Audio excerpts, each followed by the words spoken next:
अस्सलाम वालेकुम प्यारे दोस्तों। उम्मीद करता हूँ सब खैर खैरियत से होंगे। अल्लाह ताला आपको हमेशा अपनी हिफ्ज़ व अमान में रखे, आमीन। प्यारे दोस्तों, हज़रत मूसा अलैहिस्सलाम के ज़माने में एक शख्स ऐसा था जो अपनी तौबा पर साबित कदम नहीं रहता था। जब भी वो तौबा करता उसे तोड़ देता, यहाँ तक कि उसे इस हाल में साल गुजर गए। अल्लाह ताला ने हज़रत मूसा अलैहिस्सलाम की तरफ वही की कि मेरे इस बंदे को कह दो मैं तुझसे सख्त नाराज़ हूँ।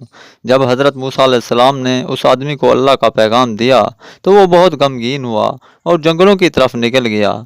वहाँ जाकर बारगाह रब्बुल इज़्ज़त में फरियाद की, रब्बुल ज़ुल जलाल, तेरी रहमत कम हो गई है। जब मेरे बाप ने तुझे दुख दिया, तेरे बख्शिश के खजाने कम हो गए, या बंदों पर तेरी निगाह करम नहीं रही।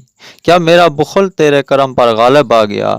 अगर तूने अपने बंदों को अपनी रहमत से महरूम कर दिया तो किसके दरवाजे पर जाएंगे? अगर तूने धुतकार दिया तो कहाँ जाएंगे? तू अपने बंदे से 70 माओं से ज़्यादा मोहब्बत करता है।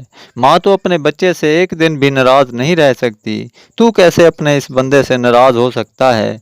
ऐ रब्बे कादिर कहर, अगर तेरी बख्शिश कम हो गई और मेरे लिए अज़ाब ही रह गया तो तमाम गुनाहगारों का अज़ाब मुझे दे दे, मैं अपनी जान कुर्बान करता हूँ।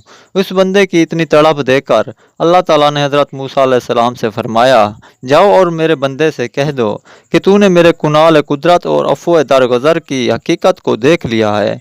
अगर तेरे गुनाहों से ज़मीन भर भी जाए तब भी मैं तुझे बख्श दूंगा। अगर कोई अपने सच्चे दिल से तौबा कर ले तो खुदा रब्बुल इज़्ज़त बहुत ही करीम है और बख्शने वाला है।